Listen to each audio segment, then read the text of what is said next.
Gente, olha só, a Prefeitura de Aracaju apresentou esta manhã um plano de estímulo à atividade econômica e também à geração de emprego, a renda. Como é que vai ser isso tudo?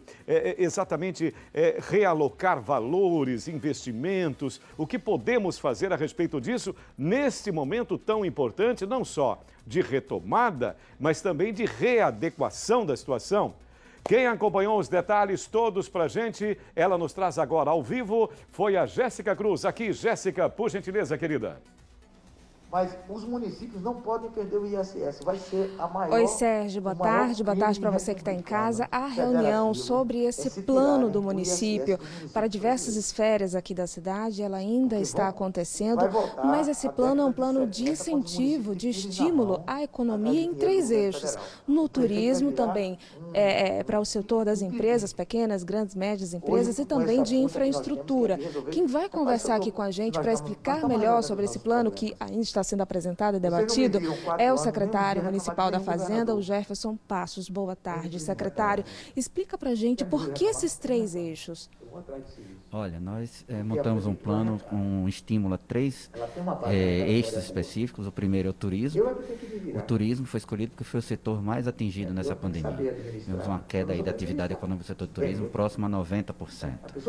Tá? Então, o município estará investindo aproximadamente R$8 milhões no turismo, através da realização de obras como a Orla da Coroa do Meio, recuperação da Orla da Atalaia, da Orla Pôr do Sol, mas também R$1.300.000 em divulgação de Aracaju como um destino turístico, a divulgação feita fora do estado.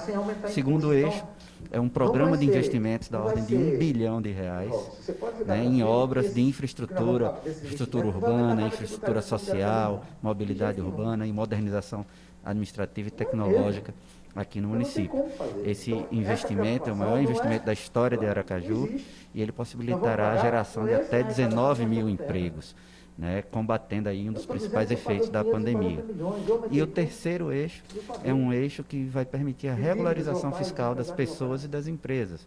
Nesse momento de retomada da atividade econômica, muitas empresas estão sem certidão negativa, sem ter acesso a crédito, sem poder vender para governos, e nós iremos promover aqui um parcelamento das dívidas com o município, num prazo de até 60 meses, com redução de 100% das multas e juros, caso a pessoa opte por fazer o pagamento dos seus débitos à vista, e de 90% se ela optar por pagar parcelado.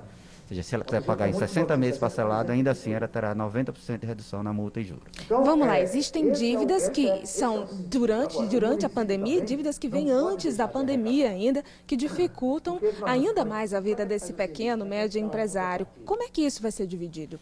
Na realidade, as dívidas anteriores à pandemia, elas são dívidas que vão poder ser renegociadas também nesse parcelamento. Nós vamos, na realidade, dar um tratamento para esses 2 tipos de dívida, para permitir que a regularização das empresas ela seja total. Tá?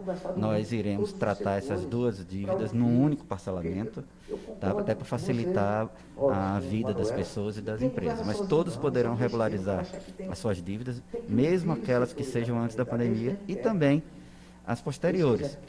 No caso das empresas, durante o período da pandemia, muitos setores perderam boa parte das suas receitas, inclusive não tem nem impostos a pagar por conta disso.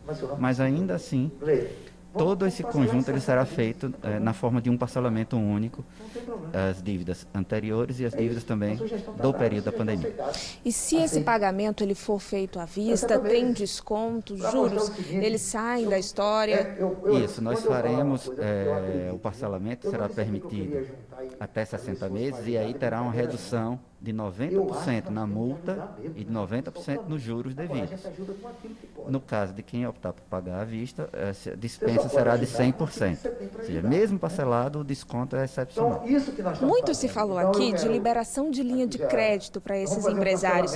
É viável para o município e pode-se fazer isso nesse momento? O município ele não atua nesse segmento de crédito, né?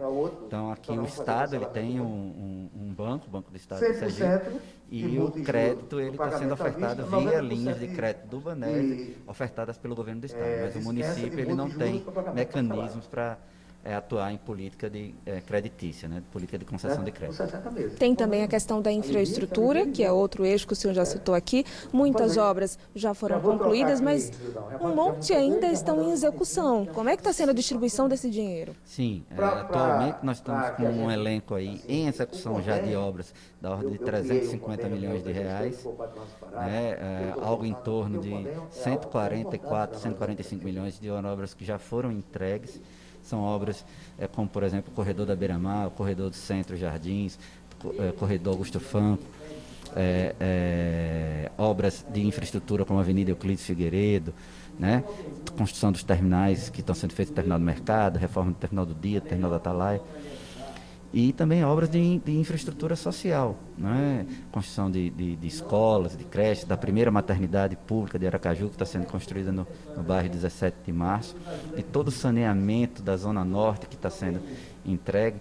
Então são recursos bastante significativos e que irão se somar a 2 grandes contratos que já foram assinados, um com o BID, que vai requalificar toda a Zona Norte, né? Nós temos aí a Avenida Perimetral Oeste, que é uma avenida que vai ligar Nossa Senhora do Socorro até o bairro Bugio, lá até Santa Gleide. E o Parque da Sementeira vai sofrer uma grande reforma, um investimento de 20 milhões de reais. E a construção de 1.100 casas nas Mangabeiras, no bairro 17 de Março. Né? O plano foi apresentado aqui, ele passa a valer quando? Ele está sendo encaminhado à Câmara de Vereadores, né? Os vereadores irão apreciar esse Câmara e a gente espera que já a partir da próxima semana a Câmara de Vereadores tenha apreciado e aprovando a proposta de refinanciamento das dívidas, colocaremos isso de imediato. As pessoas elas poderão tem o prazo até o dia 30 de novembro, né, para poder aderir a esse plano. Muito obrigada, secretário, pelas informações. Sérgio, como eu falei, a reunião ainda acontece, mas a gente traz os detalhes dela no Jornal do Estado. Verdade, querida. Vamos repercutir no transcorrer de toda a nossa programação jornalística. Obrigado, Jéssica. Obrigado, secretário Jefferson. E o mais importante, talvez a chave seja o incentivo aos pequenos. As pequenas e microempresas, elas são responsáveis por toda essa alavanca, todo esse movimento da nossa economia. Agora, tem uma coisa muito séria.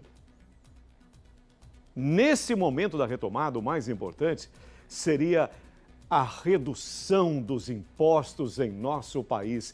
Eu queria ver homens e mulheres com coragem para o enfrentamento dessa situação. Nós pagamos os mais pesados, os mais absurdos, inacreditáveis impostos do planeta e nós recebemos os piores serviços. Que esculhambação acaba sendo essa? Mesmo porque os governos, tanto em níveis federal, estadual, municipal, retira da gente, mas não devolve. Seria esse o momento, mas pera um pouquinho só. Vamos reduzir esses impostos?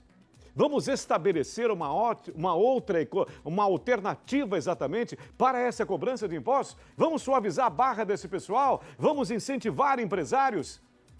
Mas não há essa discussão, eu não ouço. É interessante incentivar, faz uma coisa, faz outra.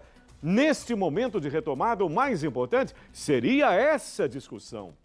A redução radical de impostos num país que eu vou te dizer, os governos são incompetentes de um modo geral, nas administrações de todo tipo de serviço público. Mas na hora de te cobrar um imposto, aí é profissional. E bota profissional nisso. Eu queria ver ser profissional na realização dos serviços públicos. Aí sim, aí seria legal. Esse é o nosso país.